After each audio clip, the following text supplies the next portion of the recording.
Cortaron madera, hicieron una cruz para mi Salvador.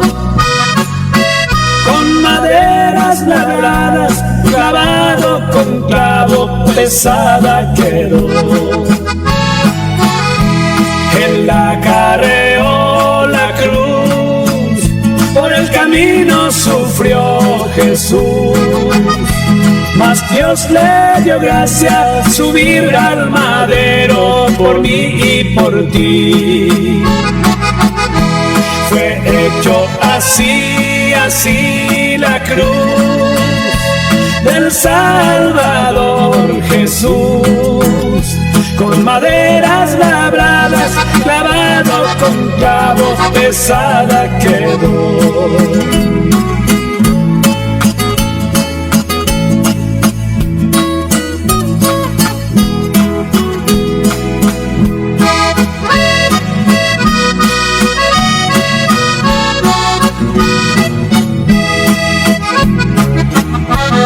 Delante Pilato Jesús fue llevado como un malhechor. Pilato mirando hacia Jesús le preguntó: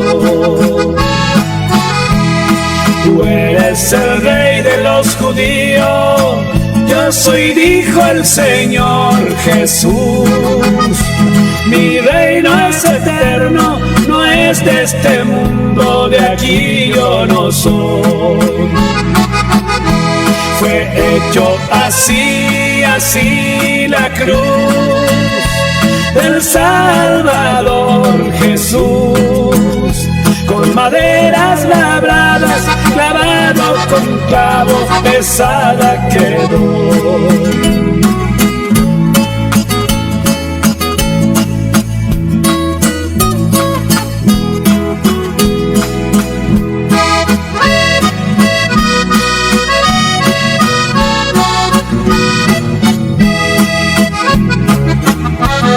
Vestido de púrpura, corona de espinas le pusieron a él.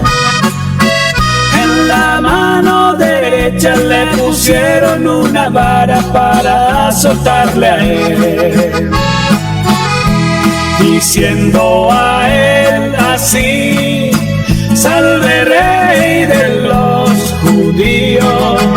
Escupieron en su rostro, con fuerza le pegaron, mas él no gimió. Fue hecho así, así la cruz del Salvador Jesús. Con maderas labradas, clavado con clavo, pesada quedó.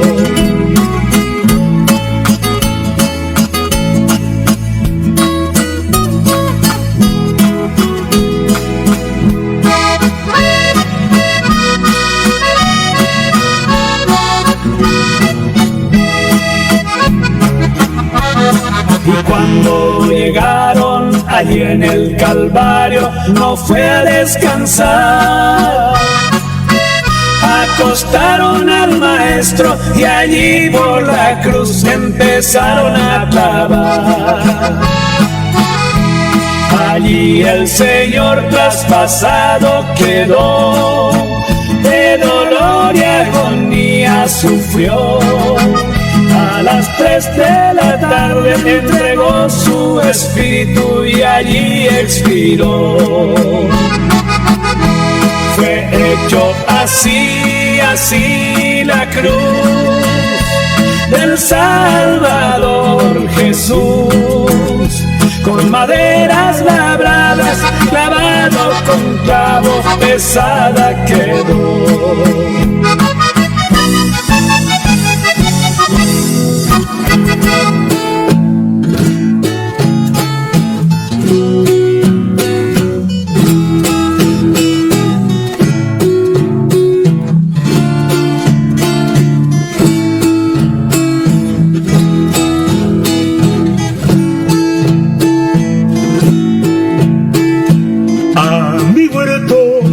yo. Oh hermana mía, mi esposa, mi mirra he recogido y mis aromas también. Bebí mi leche y mi vino, mi panal y miel comí.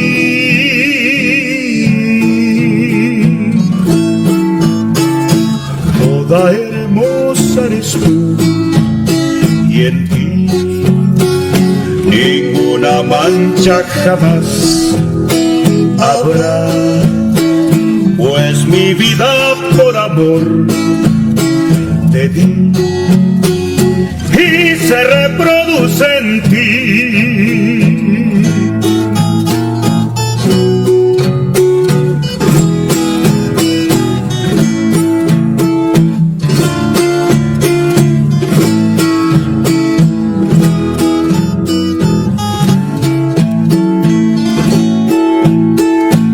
Cuán hermosos son tus pies, los contornos de tus muslos son como joyas preciosas, obra de excelso maestro, hija de príncipe esposa, reunión de dos campamentos.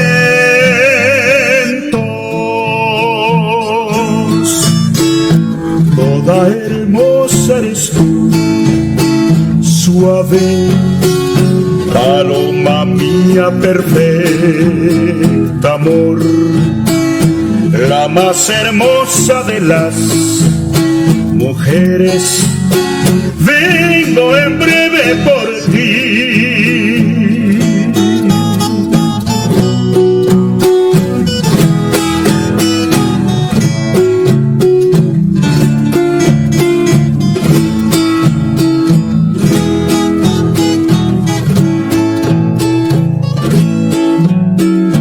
Llena de gloria eres tú, gloriosamente ataviada, es tu vestido de oro, brotado en tu interior, serás traída al rey, tu hermosura él desea.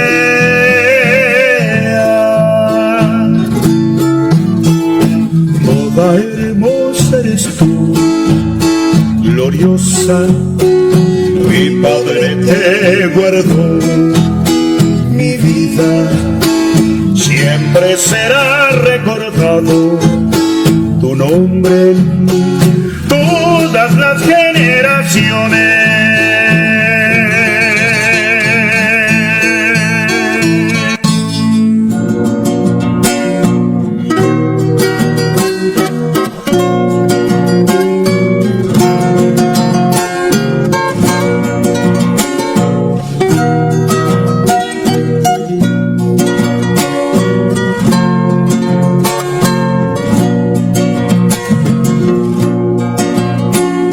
Amar la venida de Cristo no solo es estar aguardando, decir que ya viene pronto no significa que esperamos vivir según el llamamiento, es amar su inminente regreso. Hay muchos que esperan por Cristo, viviendo según sus maneras, ansían con Cristo reunirse, sin fijar solo en él su mirada. Si el son de la trompeta ignoran, no será porque el Señor no quiso. De aquí viene pronto el amado, lo confirma su propia palabra. Ciertamente él ya viene en breve, afirmemos nuestros corazones.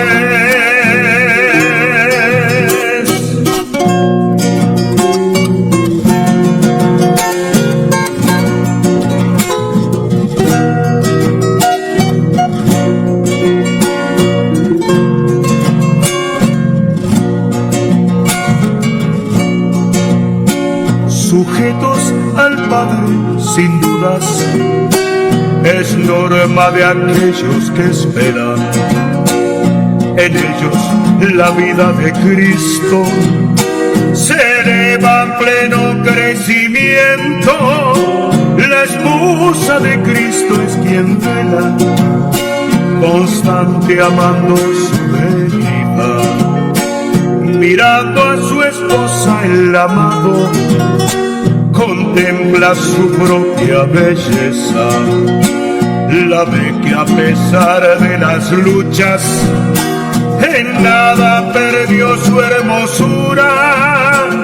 Es que ella aceptó prepararse para acompañarle la gloria. De aquí viene pronto el amado, lo confirma su propia palabra.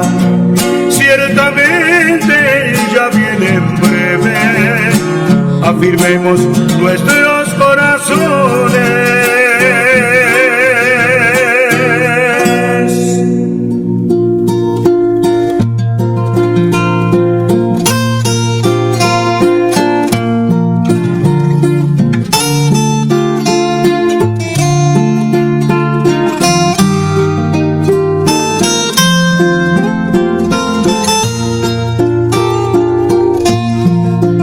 En la gracia aprendí. Que el Señor les bendiga, hermanos. En el nombre de nuestro Señor Jesucristo damos comienzo a nuestro programa. Vamos a escuchar una alabanza y luego vamos a compartir una porción de la Escritura. Crecerá en mi interior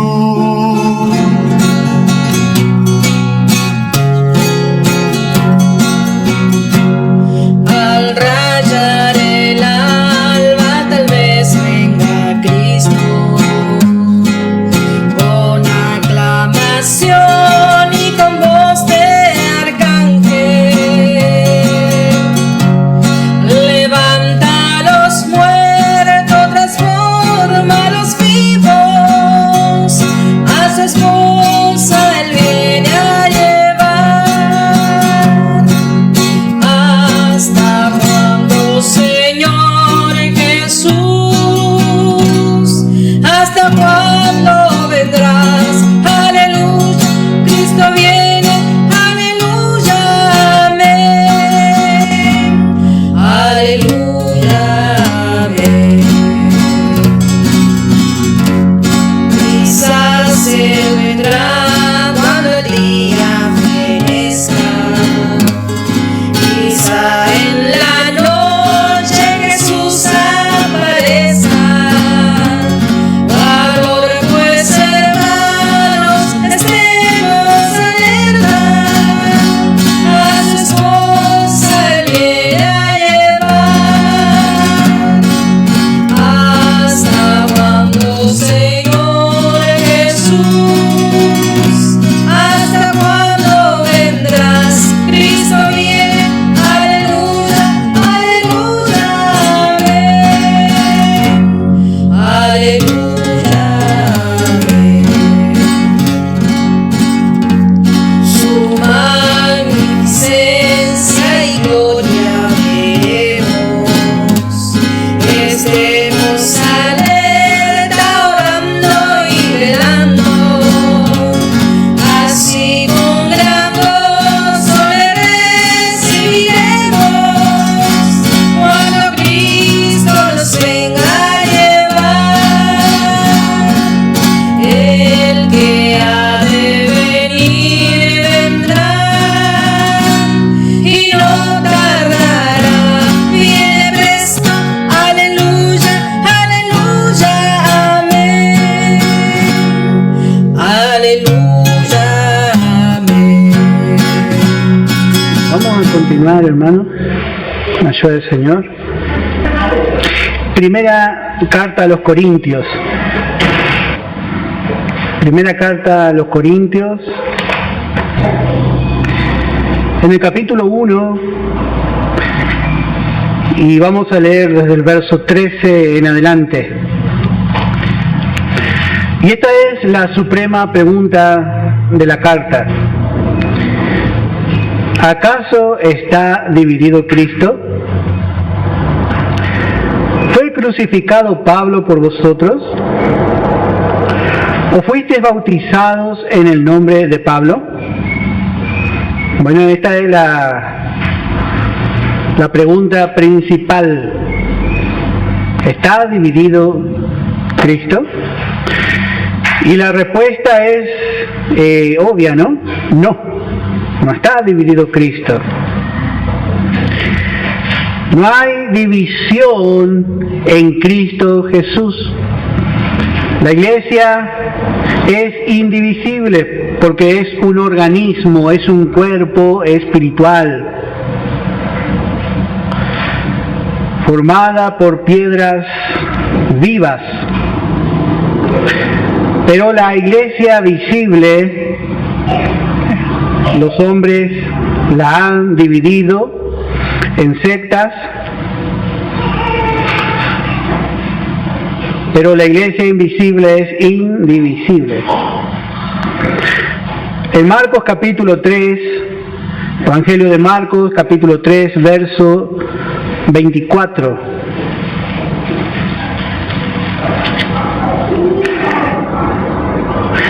Si un reino está dividido contra sí mismo, tal reino no puede permanecer. Y si una casa está dividida contra sí misma, tal casa no puede permanecer. Si hay algo que el enemigo quiere es dividir, tratar de hacer competir a los santos entre santos. Especialmente en este último tiempo, es un tiempo donde los obreros compiten entre sí. ¿Pero por qué compiten? Bueno, porque quieren el primado, quieren ser primeros. Sin embargo, el Señor enseñó que el que quiera ser el primero, los discípulos también querían ser primeros, pero será vuestro siervo. Y ahí la cosa cambia, ¿no? Y bueno, hermano, tenemos que aprender, ¿no? Porque el Señor se hizo siervo. El Señor, siendo Dios, se hizo semejante a los hombres, y estando en semejanza de hombre, se humilló, haciéndose obediente. Y esto es hasta la muerte. Por eso el Señor también le exaltó. ¿Acaso está dividido Cristo? ¿Fue crucificado Pablo por vosotros? No. ¿Fuisteis bautizados en el nombre de Pablo? Muchos de los corintios estaban diciendo eso, que Pablo le había bautizado en su nombre. Y esto es, hermano, la niñez.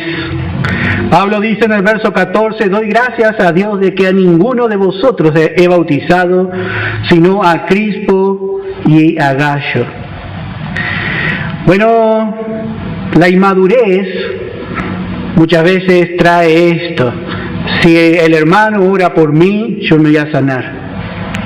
Si el hermano me bautiza, mejor. Yo no quiero que me bautice el hermano fulano.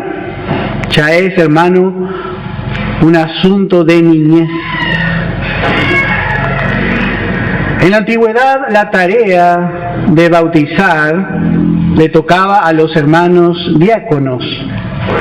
Podemos ver en Hechos capítulo 10, en el verso 46. Y dice, porque los oían que hablaban en lenguas y magnificaban a Dios.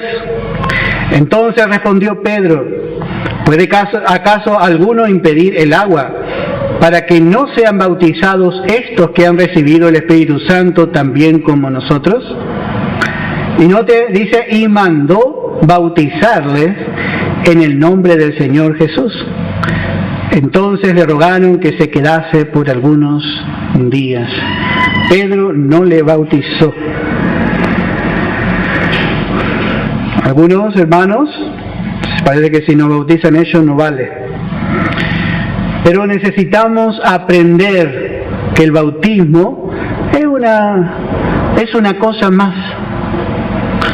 Pablo va a enseñar algo muy importante acá en relación al bautismo. Evangelio de Juan, capítulo 4, verso 2. Evangelio de Juan, capítulo 4, en el verso 2. Dice, aunque Jesús no bautizaba, sino sus discípulos. Esa fue la costumbre que después adoptó la iglesia. Y Pablo dice, mire, yo no bauticé a nadie. Están diciendo que que yo estoy bautizando en mi nombre. Estos eran tan niñitos los corintios. Y dice en el verso 15, para que ninguno diga que fuisteis bautizados en mi nombre. Así se piensa que decían. Todo para darle más fama a Pablo.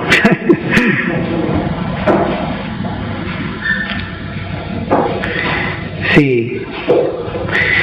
Verso 16. También bauticé a la familia de Estéfanas. De los demás, no sé si he bautizado a algún otro. Pues no me envió Cristo a bautizar, sino a predicar el Evangelio. No con sabiduría de palabras, para que no se haga vana la cruz de Cristo. Note lo que dice Pablo acerca de bautizar. No me envió Cristo a bautizar. El bautismo tiene su lugar.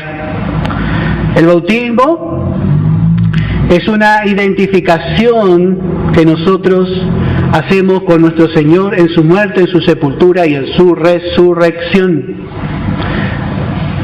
Pero la doctrina del bautismo más bien pertenece al Evangelio del Reino. No está mal y es necesario, es un paso de obediencia, de fe, y es una fiesta bautizar, cuando somos bautizados y que los hermanos se bauticen. Pero hermano, la centralidad en esta dispensación de la gracia, como decía el hermano, ¿no? La esposa tiene que ser edificada.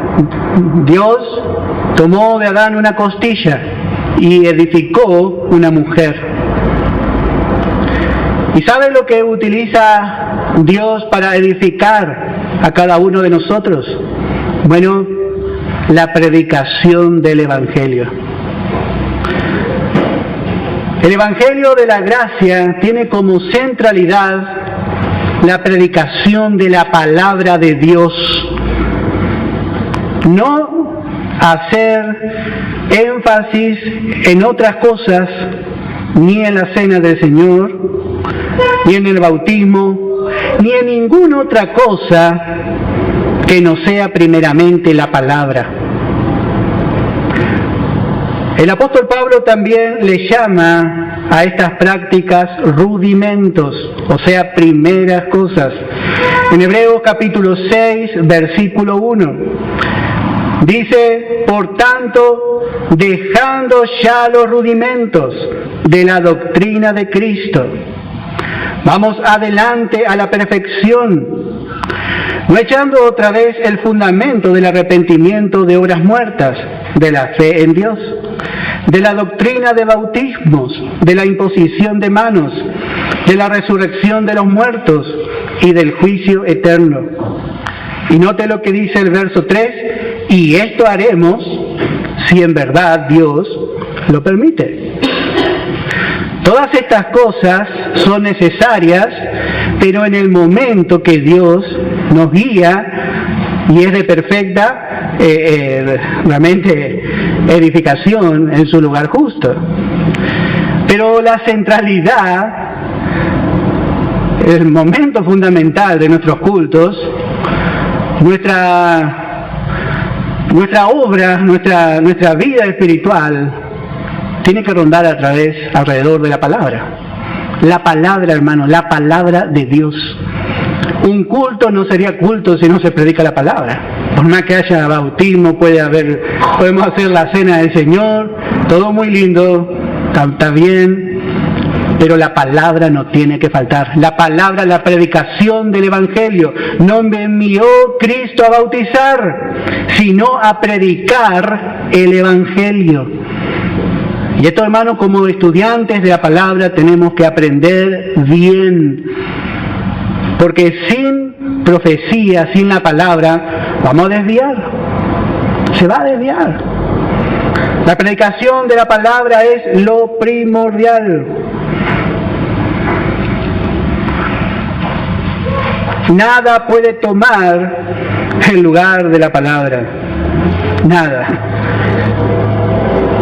Y dice a predicar el Evangelio no con sabiduría de palabras, para que no se haga vana la cruz de Cristo.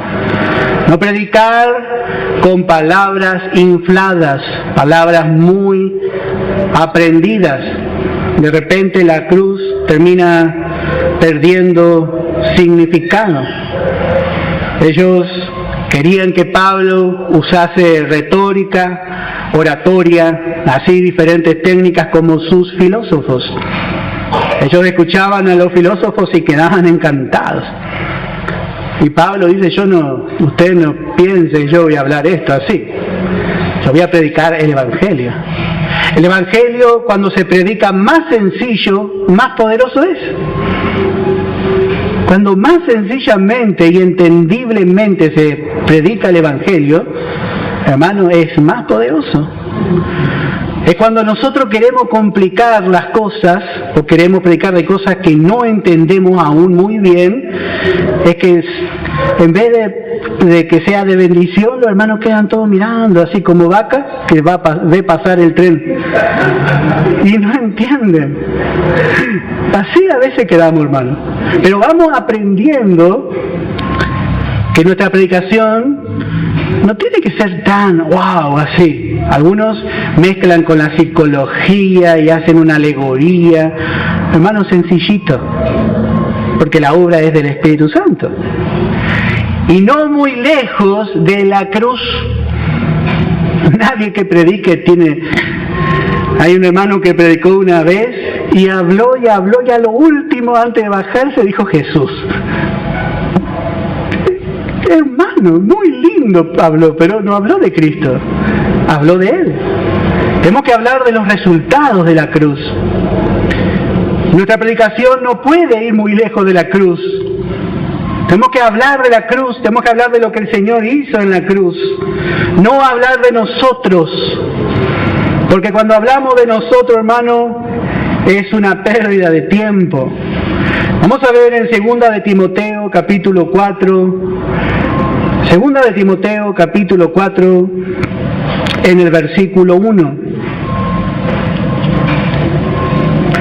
Dice, te encarezco delante de Dios y del Señor Jesucristo, que juzgará a los vivos y a los muertos en su manifestación y en su reino. Que prediques la palabra, que instes a tiempo y fuera de tiempo, redarguye, reprende, exhorta con toda paciencia y doctrina. Hermano, una asamblea bien establecida es una asamblea que realmente es muy probable que sea muy utilizada por Dios. Por eso no tenemos que dejar de predicar doctrina, de predicar la palabra. Y en este caso Timoteo iba a ser el sucesor de Pablo y le trae. Ya podría haber sido suficiente que Pablo le diga, pero Pablo dice no. Yo te encarezco delante de Dios, Timoteo, y delante del Señor Jesucristo. Le pone a Timoteo delante de ellos dos, porque es grande el encargo. Y le dice que prediques la palabra, porque yo no voy a estar para controlarte, Timoteo, pero vos sos siervo de Dios y de Jesucristo. Y así, hermano, nosotros tenemos que ver. Nosotros no somos así personas que queremos agradar a los hombres. Vivimos delante de Dios primero, y el Señor es el que pesa nuestros corazones. Y usa la palabra encarecer. aumentar el valor de lo que decía. Así que, hermanos, nosotros estamos aprendiendo esta verdad, la estamos aprendiendo y la tenemos que mantener en esta pureza. Y en el púlpito necesitamos aprender a hablar la palabra, solamente la palabra.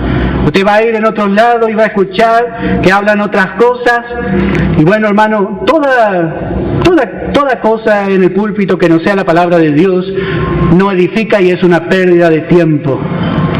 Predica la palabra. Primera de Timoteo, capítulo 4, verso 16.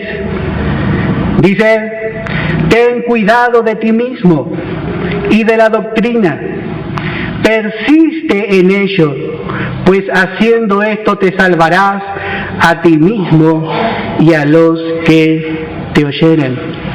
En Primera de Timoteo aparecen 7 veces la palabra doctrina. Es algo tremendo esta carta. Pablo enfatiza la doctrina. Usted va a muchos lugares y le van a decir: mire que aquí no se predica doctrina. Y si no predicamos doctrina, dígame de qué vamos a hablar. Si la doctrina es lo único que edifica. La doctrina, hermano, por sí misma edifica. No necesitamos ayudarla por sabiduría humana. Realmente la predicación de Jesucristo así sencillamente es suficiente. Sí. Y debemos, como dijimos, hermano, el creyente tiene que ser celoso de la verdad. Pablo tenía 2 celos. 2 celos de Dios. No celos carnales, Celo por la iglesia y tenía celo por la doctrina. Y el temor de Pablo era justamente que la serpiente entrase y desviase a los hermanos de la verdad. Por eso nosotros, hermanos, somos sucesores del apóstol Pablo. Por eso estamos queriendo aprender bien. No usar psicología, no hablar de actualidad en el púlpito. Así hay gente que media hora habla de todo lo que está pasando en el mundo. Parece que hace como un monólogo de sí mismo. Y bueno, y después dice: Jesucristo está con usted, hermano. Y bueno, y así le manda a la casa a la gente, ¿no? Y la gente contenta va. ¿Por qué? Porque es lo que quiere. ¿Quién quiere escuchar la palabra? Bueno, la nueva creación. La vieja creación dice: profetizarnos cosas halagueñas, dice. Hacerme reír un poco, hacerme saludar a mi hermano que está al lado, dígale a su hermano, y bueno, y así pasa el tiempo y pasó la hora y no. El pescado sin vender, dice. Hermano, la palabra, solamente la palabra. Hay un hermano que decía: por favor, hábleme de Cristo. Y así podríamos caracterizar a la vida de Cristo dentro de nosotros. ¿Sabe qué? La nueva creación dice: hábleme de Cristo. Tiene hambre, tiene sed de Cristo, dice la nueva creación. Bueno, verso 18. Porque la palabra de la cruz es locura a los que se pierden, pero a los que se salvan, esto es, a nosotros, es poder de Dios. Así la palabra de la cruz, bueno, es locura para los que se pierden. Especialmente viendo a los griegos. Los griegos tenían a sus dioses muy lejos de ellos. Los dioses en el Olimpo y ellos en la tierra. Y si Poseidón o alguno se enojaba, temblaba el mar, temblaba la tierra, y bueno, y ellos ahí estaban. Sus dioses eran dioses. Y al escuchar los griegos acerca de un Dios hecho carne, estos están locos. Dios, puede ser un semidios, dirían ellos. Gnosticismo, que decía que Jesús, en una escala de 30 ángeles, era el más pequeño, porque por eso se hizo carne. Querían decir algo así ellos. Para los griegos, escuchar el Evangelio de Juan, capítulo 1, versículo 1. Mire lo que dice. Qué preciosa la palabra de Dios. Dice, en el principio era el Verbo, y el Verbo era con Dios, y el Verbo era Dios. Este era en el principio con Dios. Todas las cosas por Él fueron hechas, y sin Él nada de lo que ha sido hecho fue hecho. En Él estaba la vida. Y dice el verso 9, aquella luz verdadera que alumbra a todo hombre venía a este mundo. Y dice, y en el mundo estaba, y el mundo por Él fue hecho, pero el mundo no le conoció. Le leemos al pecador, Romanos capítulo 10. Le leemos para aceptar a Jesús. Capítulo 10, versículo 8. Más que dice, cerca de ti está la palabra, en tu boca y en tu corazón. Note que esta palabra, el verbo, está cerca de ti, porque dice en el verso 5, dice, porque la justicia que es por la ley, Moisés escribe así, el hombre que haga estas cosas vivirá por ellas. Pero la justicia que es por la fe dice así, no digas en tu corazón, ¿quién subirá al cielo? Esto es para traer abajo a Cristo. ¿O quién descenderá al abismo? Esto es para hacer subir a Cristo de entre los muertos. Así era el pensamiento común del hombre. ¿Cómo el hombre iba a llegar al cielo? ¿Cómo va a llegar al cielo?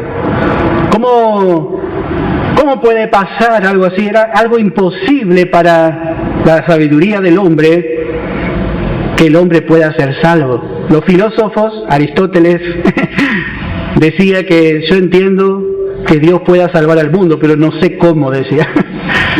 Porque realmente era una imposibilidad para el hombre, con toda su sabiduría. Sin embargo, dice, más que dice, cerca de ti está la palabra, en tu boca y en tu corazón. Esta es la palabra de fe que predicamos, que si confesares con tu boca que Jesús es el Señor y creyeres en tu corazón que Dios le levantó de los muertos, serás salvo. ¡Qué locura! ¿Cómo es eso? Te vuelvo a preguntar, Nicodemo. ¿Cómo puede ser? Porque para el hombre era algo imposible. Hermano, y nosotros hoy hablamos de la salvación como un hecho tan sencillo, ¿no? Porque estamos hablando por fe. Pero para un hombre que no entiende la salvación, ellos complican mucho, y así era en la antigüedad. Porque la palabra de la cruz es locura a los que se pierden, pero a los que se salvan, esto es a nosotros, es poder de Dios. ¿Cómo puede ser que un pecador injusto sea declarado justo? ¿Cómo puede ser? Ya empezando por ahí. Es una locura. Es una locura. Pero por fe pasa así. El hombre tiene que venir y tirarse en los brazos de la gracia de Dios. Y la gracia puede salvarla. Pues está escrito, destruiré la sabiduría de los sabios y desecharé el entendimiento de los entendidos. Así está escrito. Vamos a ver en Isaías capítulo 29 en el verso 13. Dice pues el Señor, porque este pueblo se acerca a mí con su boca y con sus labios me honran, pero su corazón está lejos de mí, y su temor de mí no es más que un mandamiento de hombres que le ha sido enseñado. Bueno, así también hablando de Israel, la sabiduría de Israel era la ley. La sabiduría de Israel era la ley. Pero la ley solamente, lo único que hizo es mostrarles a ellos su necesidad. Sin embargo, ellos abrazaron la ley. Desecharé el entendimiento de los entendidos. ¿Dónde está el sabio? ¿Dónde está el escriba? ¿Dónde está el disputador de este siglo? ¿No ha enloquecido Dios la sabiduría del mundo? El hombre con toda su sabiduría, bueno, no puede llegar a ser salvo. Con toda la sabiduría, con toda su pompa, a veces, hermano, estudiando algunas de sus teorías en la facultad o en diferentes lugares, escuchamos y decimos, ¿cómo complican la cosa a esta gente? Hermano, es impresionante y se ve que tenían tiempo, uno piensa. Pero con toda esa sabiduría nunca pueden llegar a ser salvos. Es una locura al final, porque le están buscando me acuerdo en la teoría de los protoelementos. ¿Con qué elementos se inició todo? Y el fuego, el agua, el aire, y así, le buscan la vuelta. Y después vinieron Sócrates, Platón y Aristóteles, buscando otra vez, y bueno, y ahí están dando vuelta, y uno dice, la respuesta es Dios, la respuesta es Dios, la respuesta es Dios, y no dicen, ellos nunca dicen que Dios es la respuesta. El que empezó todo, el que originó todo, el creador de todo, ellos no pueden decir. La sabiduría del hombre no puede ver a Dios. En su sabiduría el hombre no puede comprobar la existencia de Dios. Pero nosotros tenemos una sabiduría que es la sabiduría de Dios. Dios planeó desde siglos la cruz. Y cuando usted habla de la cruz, está hablando acerca de un plan hecho desde antes de la fundación del mundo, pero que es suficiente para salvar al hombre. Este plan sí, esta sabiduría sí. Verso 21. Pues ya que en la sabiduría de Dios el mundo no conoció a Dios mediante la sabiduría, agradó a Dios salvar a los creyentes por la locura de la predicación.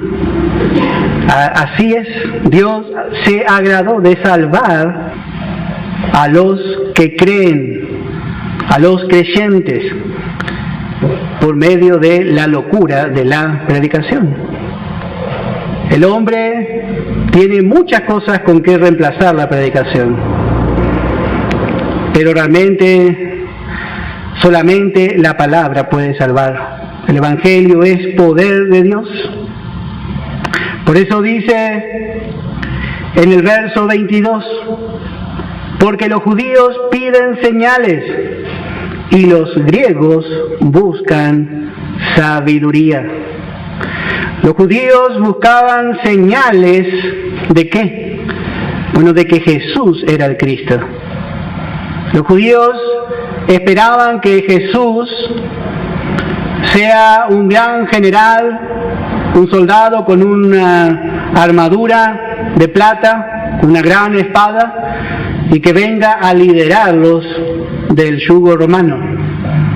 Y buscaba. Pero realmente el Señor vino muy humilde. Él era el hijo de José.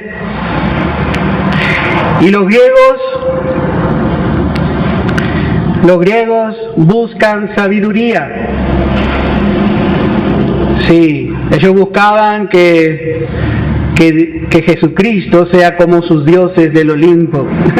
Un Dios poderoso, no uno que muera en la cruz. ¿Qué clase de Dios va a venir a morir en una cruz? El hombre con su sabiduría. Pero la palabra nos enseña. En 2 de Corintios capítulo 13, en el verso 3, Pablo les habla a los corintios y dice, pues buscáis una prueba de que habla Cristo en mí. el cual no es débil para con vosotros, sino que es poderoso en vosotros. Porque aunque fue crucificado en debilidad, vive por el poder de Dios. Pues también nosotros somos débiles en Él. Hay otra versión que me gusta más. Nosotros, dice, también participamos de su debilidad. Pero viviremos con Él por el poder de Dios para con vosotros. En el Evangelio nosotros predicamos a un Cristo aparentemente débil, crucificado. Pero hermano, en esa debilidad, en esa cruz sombría, en esa imagen llena de miseria, de pobreza, de crueldad, se concentra todo el poder de Dios. Esa es la cruz. El Señor venció, no con su sabiduría, el Señor venció no con su inteligencia, con su poder, sino con su pobreza, con su miseria. Venció al enemigo en la cruz. Oh muerte, yo seré tu muerte, y la compasión será escondida de mi vista, dijo el Señor, y su muerte venció a la muerte. Oh, dice, profundidad de los misterios de la ciencia del bien. Pablo, mirando la cruz, vio una profundidad. Hermano, nosotros por la eternidad vamos a quedar mirando la obra de la cruz y vamos a seguir encontrando significado. Pero necesitamos entender el valor de la cruz. La cruz es nuestro lema. Hermano, la cruz de Jesús. Hay algunos que dicen, yo no adoro, dice, no hablamos de la cruz en los himnos, dice. No, en la cruz. Nosotros hablamos de un Cristo crucificado. Hermano, no hablamos de un Cristo como el que querían los griegos. Predicamos el poder que hay ahí en la cruz, no el palo, sino el poder de aquel que estaba colgado en la cruz en nuestro lugar. Hermano, es tremendo. Todo pecado fue arreglado allí. Parece que Dios estaba perdiendo, porque el enemigo le tenía colgado ahí al Hijo de Dios. Pero Dios estaba ganando la más grande victoria para el hombre, para toda la humanidad, para todo aquel que cree. Mire la cruz, aunque fue crucificado en debilidad, dice Pablo, vive por el poder de Dios. Y nosotros, los que predicamos este Evangelio de la gracia, en algún momento el Señor nos va a hacer pasar. Vamos a tener que también participar de su misma debilidad. Y también viviremos por el poder de Dios. Esa es la promesa. Este Evangelio de la gracia no sé cómo predicar con luces de colores, cómo predicar con exitismo humano a un Cristo crucificado. Usted dígame, hermano. Tampoco vamos a hablar de una derrota, porque es una victoria muy grande. Pero lo que pasó el Señor. No es poca cosa, hermano, que el Espíritu Santo nos revele. El siervo no es mayor que su Señor. Por eso dice el verso 23, pero nosotros predicamos a Cristo crucificado, para los judíos ciertamente tropezadero, y para los gentiles locura. Bueno, para los judíos era tropezadero. ¿Por qué era tropezadero para los gentiles? Para los judíos, perdón. Era tropezadero porque cuando ellos crucificaban al Señor, le estaban dando término a la ley en la que ellos confiaban. Ellos crucificando al Señor de gloria, le estaban dando término al tiempo de la ley. Entonces, la misma cruz que ellos ejecutaron en su odio al Señor, bueno, allí ellos mismos le estaban dando término a la ley en que ellos tanto celaban, tropezadero. Y para los gentiles, locura. Todo pecado, todo fue arreglado allí. Sí, Todo lo que el hombre no le pudo dar a Dios en 4000 años de existencia, vino Cristo naciendo de una mujer, viviendo conforme a las Escrituras y muriendo conforme a ellas. De repente le dio al Padre, le dio a Dios todo lo que Él pretendía que el hombre, que su creación le dé, y que no le había podido dar. Sí. Por eso nosotros usamos mucho ese dibujito de la cruz y la corona, porque la cruz llega a ser la base de la corona. Cristo va a reinar porque Él pasó la cruz. Sin cruz no hay corona. Y si usted quiere reinar con Cristo, tome su cruz. Yo quiero reinar con Cristo, tengo que tomar la cruz.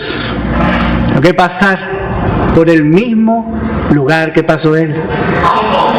Pero nuestra cruz nunca va a ser tan pesada como la del Señor. Pero vamos a tener que pasar la cruz.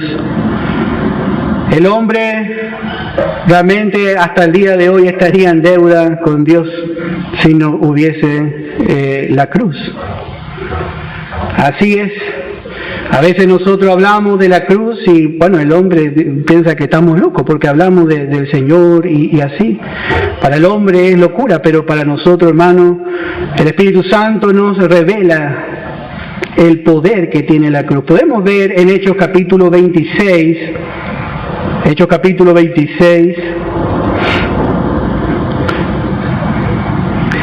dice en el verso 24,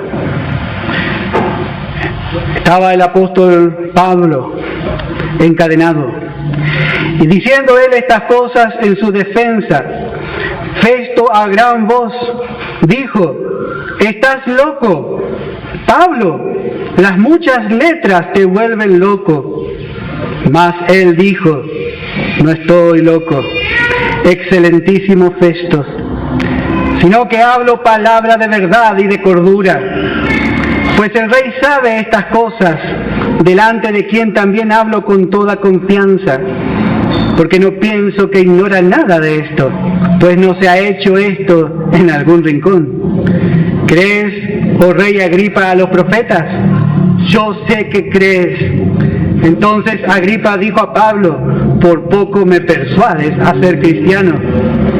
Y Pablo dijo: quisiera Dios que por poco o por mucho, no solamente tú, sino también todos los que hoy me oyen, fueseis hechos tales cual yo soy, excepto estas cadenas.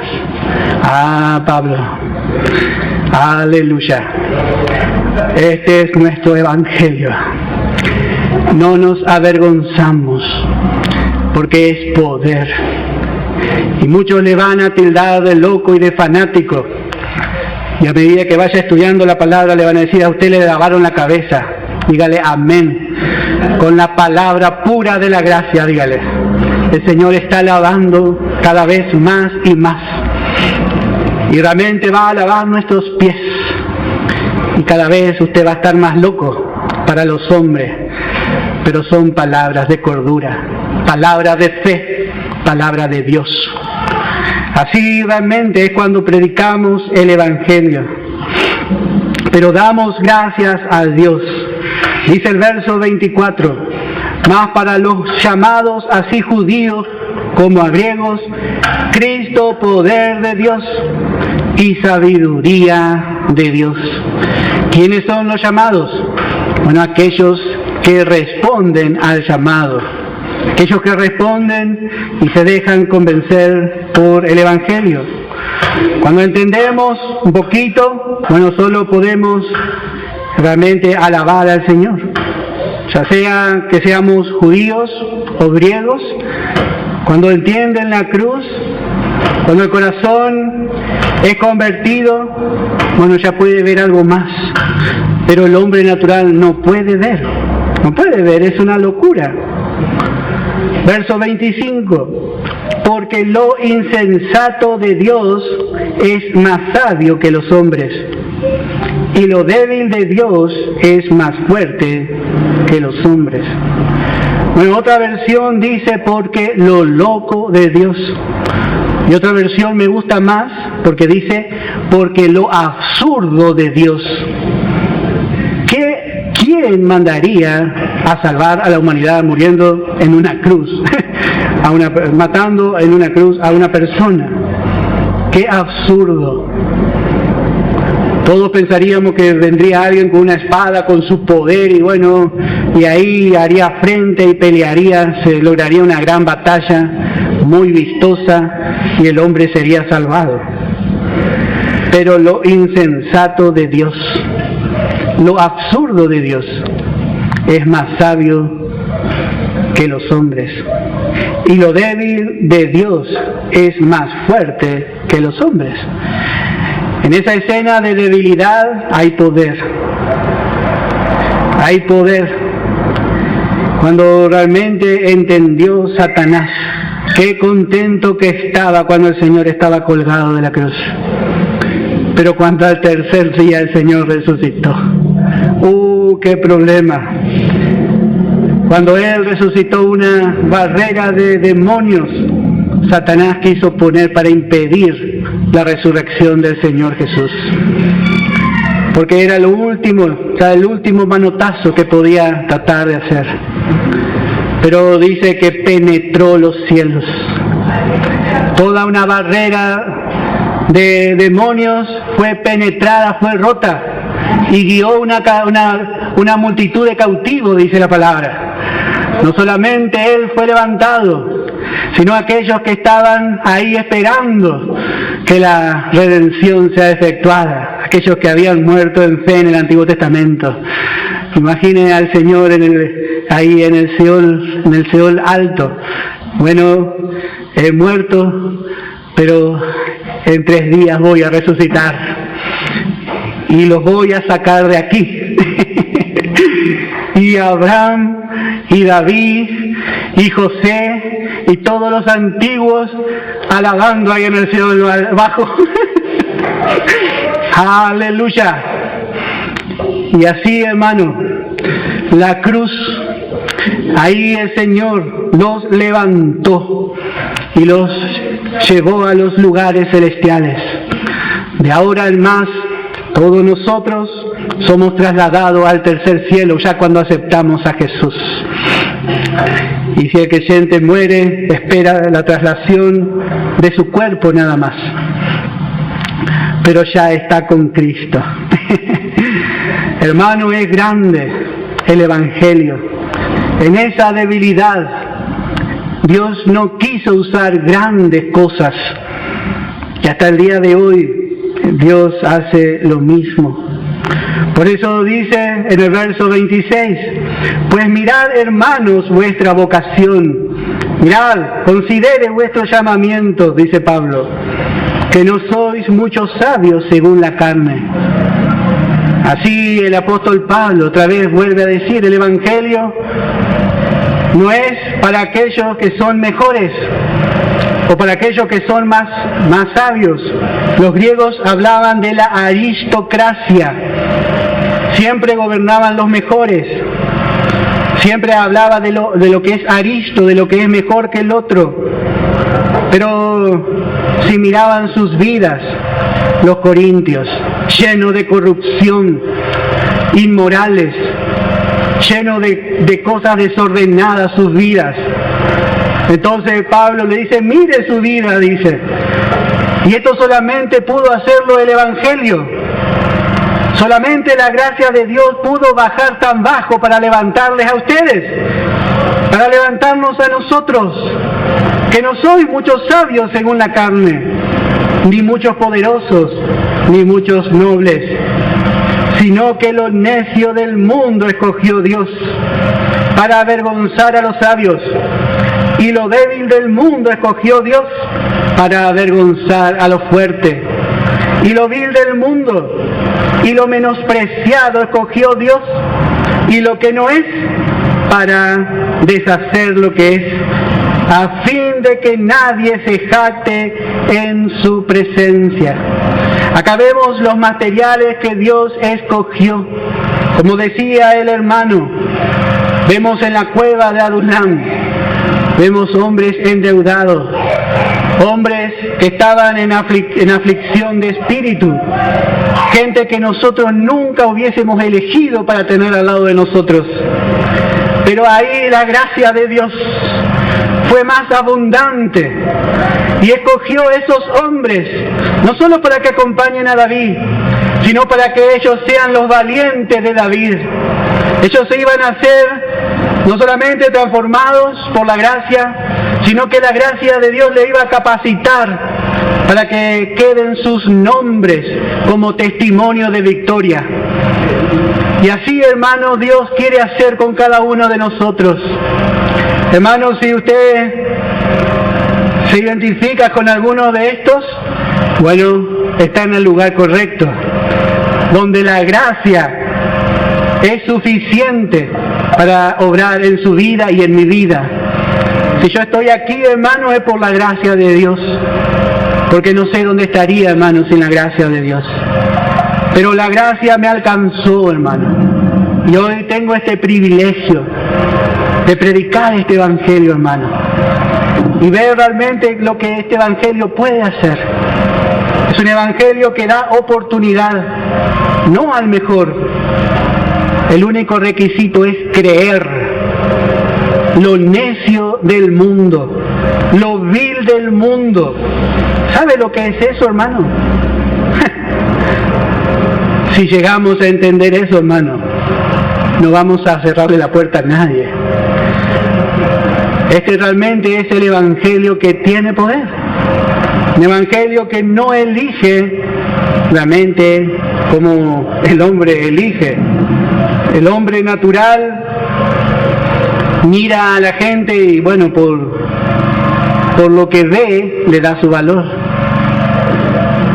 Pero el Señor nos vio antes, realmente nos vio antes. Así realmente, el hombre es débil, el hombre es necio, el hombre es vil, el hombre es menospreciado. Sin embargo, la elección de Dios está sobre esta clase de hombres. Y así también fue con Israel. Vamos a ver en Deuteronomio capítulo 7, en el versículo 6. Deuteronomio capítulo 7, en el verso 6. Dios mismo le habló a Israel. Y le dice, porque tú eres pueblo santo para Jehová tu Dios. Jehová tu Dios te ha escogido para hacerle un pueblo especial, más que todos los pueblos que están sobre la tierra. No por ser vosotros más que todos los pueblos os ha querido Jehová, y os ha escogido, pues vosotros erais el más insignificante de todos los pueblos, sino por cuanto Jehová os amó, y quiso guardar el juramento que juró a vuestros padres. Os ha sacado Jehová con mano poderosa, y os ha rescatado de servidumbre, de la mano de Faraón, rey de Egipto. Bueno, en Israel no había mérito. A veces nosotros queremos un poco usar de nuestro mérito. Pero hermano, dice, no por ser vosotros más que todos los pueblos os ha querido Jehová y os ha escogido. Pues vosotros erais el más insignificante de todos los pueblos. ¿Por qué Dios eligió a Israel? Un pueblo tan rebelde, hermano. Daba un paso y se quería volver a Egipto. Pobre, realmente cuando vemos a Moisés, realmente no podemos creer que haya soportado tanto a este pueblo Moisés. Sin embargo, Dios le escogió a Israel por gracia. Por gracia. Y así también es con nosotros, hermano. Dios quiere probar que su gracia es poderosa para transformar lo necio realmente en sabio y lo vil en algo preciado. Si miramos naturalmente, bueno, parece que Dios está un poco equivocado. Pero damos gracias a Dios que dice que Lo absurdo de Dios es más sabio que lo más sabio de los hombres. Lo absurdo de Dios. Hermano, Dios sabe lo que está haciendo. Como siempre escuchamos, un día Él va a exhibir la obra de su gracia. Él va a mostrar a todo el universo qué es lo que la gracia puede hacer. Un día Dios va a exhibir, hermanos. Por eso dice el verso 29, a fin de que nadie se jacte en su presencia. ¿Qué gloria podemos pedir si Dios ha hecho todo? Dice, más por Él estáis vosotros en Cristo Jesús, el cual nos ha sido hecho por Dios sabiduría. No necesitamos la sabiduría de este mundo, pero sí necesitamos a Cristo como sabiduría. Justificación. Me dijo una persona una vez, yo no me siento justa, me dijo. Y yo tampoco, le dije. Pero por la fe soy justo. Eso es diferente. La justicia es la imputación que Dios hace al pecador cuando pone su fe en Jesucristo. Dios mismo le imputa su justicia. Es el paso del juez hacia un culpable donde todas las pruebas anuncian y le indican como culpable, pero esa persona cree en Jesucristo y Dios dice, no, es justo. Y viene el diablo a acusarle y le dice, ¿quién acusará a los escogidos de Dios? Dios es el que justifica. Es el paso del juez sobre nosotros. Cuando Jesús salió delante del pueblo y estaba Pilato, y estaba ahí el Señor, no abrió su boca. ¿Por qué no abrió su boca? Él tenía cómo defenderse porque en Él había justicia. Sin embargo estaba Barrabás, y Barrabás tenía que salir libre, y el Señor tenía que ocupar el lugar de Barrabás. Por eso Él no abrió su boca. Cada uno de nosotros fuimos Barrabás. Éramos culpables. Verdaderamente todo se anunciaba que éramos culpables. Pero nosotros salimos libres y el Señor subió a la cruz. Bueno, Él es nuestra justicia. Cuando usted aceptó a Jesús, usted recibió la justicia de Cristo.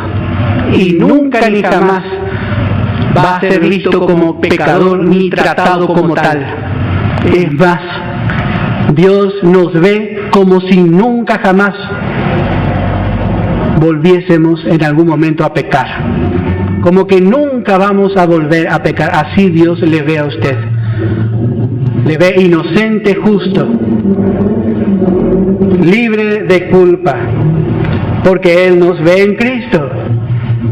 Ahora el hombre con toda su sabiduría, ¿qué podía hacer por sí mismo?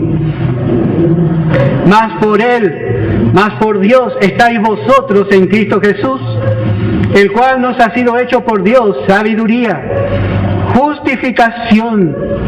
Cristo es nuestra justicia. También dice santificación. Ya cuando hablamos de santificación, hablamos de un uso, de ser apartados para un uso.